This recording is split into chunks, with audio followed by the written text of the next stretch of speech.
We all got herded into the cafeteria/gym, and I mean all of us, the whole school. All we knew was that we were getting out of class for a while. Nobody minded in the least, but most saw it as goof off or sleeping time. I actually tried paying attention to whatever they had for us. It was only the polite thing to do, right? I watched as a group of kids got a lesson in using the telephone and the telephone books. But what a way to learn! The telephone grew to giant size, and the dial opened to reveal a tinfoil tunnel, and at the end of it stood an androgynous man that whisked them away to a magic land, quicker than you could say Amber Alert. Flying down Doctor Who's time tunnel, they arrived in Telezonia, a whimsical realm of telephones, phone books, people dressed as letters and punctuation marks, and well-choreographed musical numbers. Some kids had all the luck. What made certain kids special enough to get taken by androgynous men to the happy land inside the telephone? Or find a golden ticket inside a chocolate bar and win a trip to a psychedelic candy factory?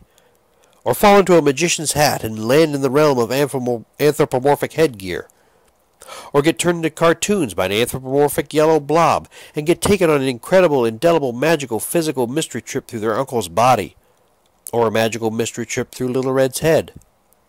Or become the proud owner of a friendly English sheepdog that grows to mammoth proportions after drinking a scientist's formula?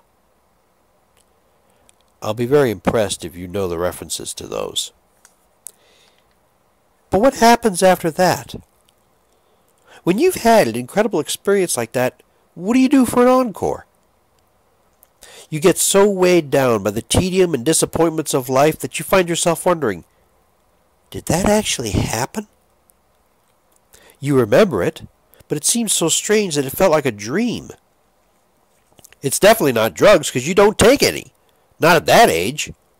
Well, I didn't. Everything after that is just so normal. Normal is overrated. Sometimes I wonder how things are in Telezonia. With all the changes that have taken place since, it definitely wouldn't be the same. Do kids still get whisked away by androgynous men and taught phone etiquette with well-choreographed musical numbers? Has he branched out to include texting? Or did he and his punctuation pals get arrested in a sting operation? One can only wonder. Speaking of phone calls, Doctor Who called. He wants his time tunnel back.